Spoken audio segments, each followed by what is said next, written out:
Yep. Thank you, Edwin. Appreciate it. Okay. Shit. I think it is in here. Jesus. Okay, right. This one, I guess I got it. There you go. Thank you to President Stevens for really putting Puerto Rico, the proverbial neither fish nor fowl of Latin American studies, into our discussion here. Truly appreciate it. And to my colleague, friend, and mentor, Edwin Melendez, for putting this panel together and give us an opportunity to share some thoughts about the overlapping crises that affect Puerto Rico, and also Charles and Marie, whose work I know and admire, and who's always a pleasure to share the podium and panel with. As often been mentioned, and it's really now broadly acknowledged, Puerto Rico is not going through one crisis. It's going over a series of interlapping, some of them longer term than other crises. There's a social dimension that's manifested in declining population and increased out-migration. There's an economic dimension reflected in reductions in employment and the flattening of incomes for the population in Puerto Rico. There's a fiscal dimension to the crises, which is manifested in high levels of government debt, and that political dimension to the crisis, which can be charitably put as calls among many sectors that the relationship between Puerto Rico and the U.S. is really not optimal at this stage of the game, and then that's sort of putting it mildly. And more recently, we've seen a psychological dimension to the crisis, manifested in increasing cynicism, pessimism, despair. Edwin mentioned increased suicide rates. And now, on top of that, you have the impacts of Hurricane Maria. And Puerto Rico occurs in a kind of broader historical context. I am of the idea that Puerto Rico's crisis sort of began in 1898, and we really haven't recovered from that quite yet. And while I talk about data in my presentation, and a lot of it is covered in a book that I published in 2016 on poverty in Puerto Rico, and one of the interesting aspects after the storm was to hear people saying that they discovered poverty in Puerto Rico after the storm. Having been working on poverty in Puerto Rico for 3 years before 2016, I thought that an odd comment. I was wondering where people were looking. And Puerto Rico is pretty well built to avoid seeing poverty. There's a lot of cement there that makes it look like there's no poverty, but there's really a lot of it deep down. And while I talk about data in my presentation, I think all of us do, and we use data, I'm not making an empiricist argument here. I'm connecting the economic crisis to the demographic crisis, and then how it feeds back into an economic crisis. I'm also presenting a critique, trying to turn on its head the arguments that have been popularized in mainstream economics and sociological literatures about Puerto Rican dependency and pathology as the cause of the economic crisis and its poverty. I argue that this type of colonialist discourse is just a blame the victim colonialist discourse that masks the true nature of the social, economic, and political inequalities inside the island, and it perpetuates them. And at the same time, it really reflects an asymmetric power relationship that the U.S. and where the U.S. sets the broad and narrow parameters under which the island of Puerto Rico and the population that lives in it can operate and insert itself in the local, regional, and global economy and society. A combination of an absentee owner and a subservient but well-fed local elite have managed to run Puerto Rico and its population into the ground, and I figured I summarize my argument on the front end and then try to show you some pictures that I think illustrate that. The Center for Puerto Rican Studies that Edwin directs prepared some maps some time ago about the location of poverty on the island of Puerto Rico, and the red areas are areas where 70% or more of the population is below poverty, the darker red. The lighter red is where 50% or more of the population is below poverty. And even the lighter colors are 18% or more of the population is in poverty. Puerto Rico's poverty rate is 46% overall. Now it's gone down to about 44%. Not so much because the people there are less poor, but because out-migration has somewhat lowered the poverty rate. And the poverty rate for children is 58% on the island. And poverty declined by about 9 percentage points in between 1990 and 2000. And it only declined by about 4 percentage points in the 16 years since. And the extreme poverty rate, that's will be the one with the circle on it. That's people that are living about half of the poverty line, which is less than $6,000 a year. That number stayed at 25% of the population, about 1 in 4, over the last 20 years. And there have been some myths about Puerto Rico that have been propagated, and I spend a lot of time in the book and in other presentations trying to go over them, that Puerto Rico has low levels of education, that people in Puerto Rico don't want to work, that welfare payments are too generous, that welfare is a disincentive to work, and people can get welfare easily. And you can review a lot of academic writings that purport to kind of show this in economic language and other kinds of tools and techniques, that the minimum wage and labor laws are too generous and should be lowered. So Puerto Rico is sort of like a welfare labor paradise, and that's the reason for the crises. And in the end, low-wage workers, the poor, and other vulnerable populations are too costly, unproductive, and then to blame for the financial and economic crisis. And that's kind of sort of how the story goes. And around the time of the debt crisis, this kind of cartoon did the rounds, which essentially captures all of those myths in one image of the kind of lazy, overfed, debt-ridden generous welfare state produced kind of Puerto Rican. And when you think about colonial images, here's one for you.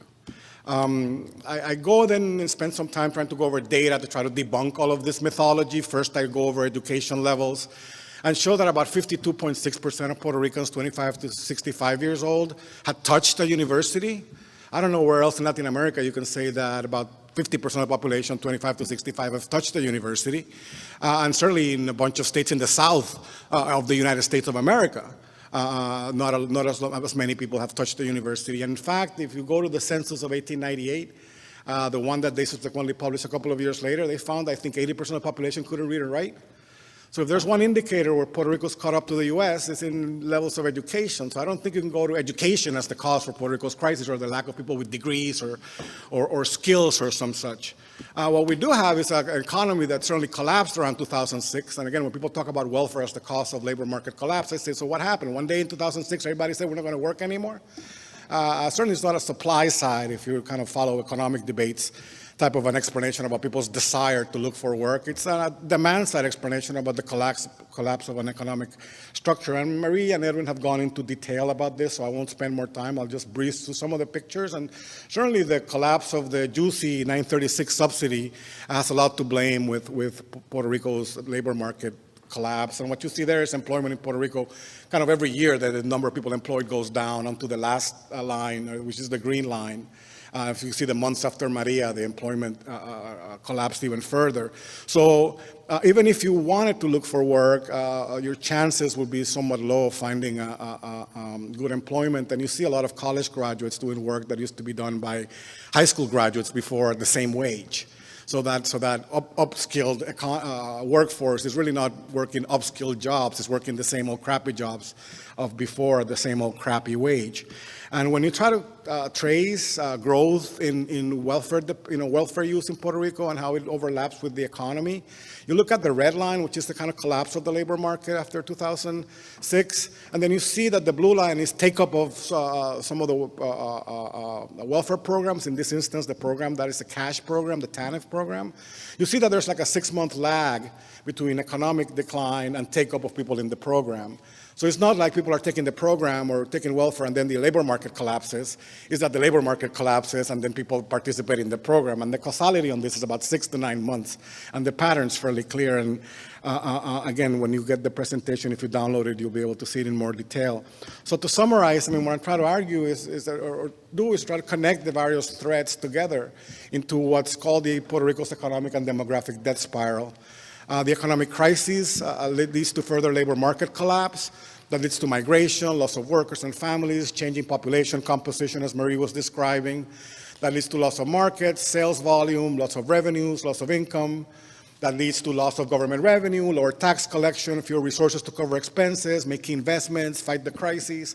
That leads to slow growth in economic activity, unemployment, persistent poverty, which feeds back into the economic crisis, leading to further labor market collapse, migration, loss of workers and families. And that's the spiral that Puerto Rico is sort of caught up in. And again, some of the pictures about population loss, Maria went over. I stole this one from Centro about the increased outmigration.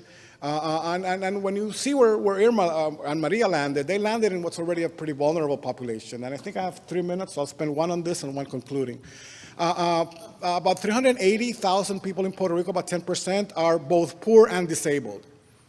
If you just look at the people below poverty, it's the 46%, I told you, so about 1.6 million. That's when the population was about 3.5. If you look at people with below poverty and with a disability, that's about 56.2% of the population. And if you look at people below poverty or with a disability or younger than 18 and older than 65, that's 69.1% of Puerto Rico's population. Maria landed in a place where 70% of the people are either under 18, over 65, poor, or disabled. The consequences then can be fairly clear. These are the same pictures that Marie was showing about population loss. The estimates are the estimates. The point I drew to you is where Puerto Rico's population actually is. So Puerto Rico's population decline is going 20 years faster than the most pessimistic of UN population decline estimates. And then what I have in the rest of the presentation are just pictures that are just showing you the nature of population decline. And when you think about composition, the ages where Puerto Rico lost and the ages where Puerto Rico gained population are fairly clear, and that's the aging of the population. Am I done? Or are you telling me I have 2 minutes? Okay, cool. Perfect. And if you're a young Puerto Rican growing up, you can think of two paths for your future. You can think about the red path, which is your earnings if you stay in Puerto Rico, and you can think about the blue path, which is the earning of a Puerto Rican of the same age that lives in the US. If you kind of sum up all that over a work life, that could be about $800,000 difference. Again, money's not everything, but a Puerto Rican in the US that's age about 29 makes about as much as a Puerto Rican ever going to make in the island of Puerto Rico in their 40s and 50s prime working years. So that's a huge incentive to out-migrate. And the difference is huge even across education levels. So Puerto Rico has a few challenges. But the big one that I want to point out to you is the challenge of inequality. And when you look at the income distribution in Puerto Rico, it's about as unequal as you probably see it around the world, including Brazil and things like that. About the bottom 20% make about 1% of the income. The second 20% make 8% of the income. So the bottom 40% of the population makes about 9% of the income in Puerto Rico. If you go to the other extreme, the top 20% make about 55% of the income. And the top 5% make about 25% of the income. So it's not that Puerto Rico is not generating, is that Puerto Rico's generation is not going to the population, it's going to a very few people. So that's my last slide. Colonialism robs you of your past, sense of worth, and robs you of your present ability to sustain yourself, and robs you of the possibility of even imagining a better future, your future. Yeah? How can we expect a place with twice the poverty, 46% versus 21% for Mississippi, and half of the policy tools, as some of the programs do not even exist in Puerto Rico or may be capped? How can you expect a place like that to improve? Twice the problem, one hand tied behind your back.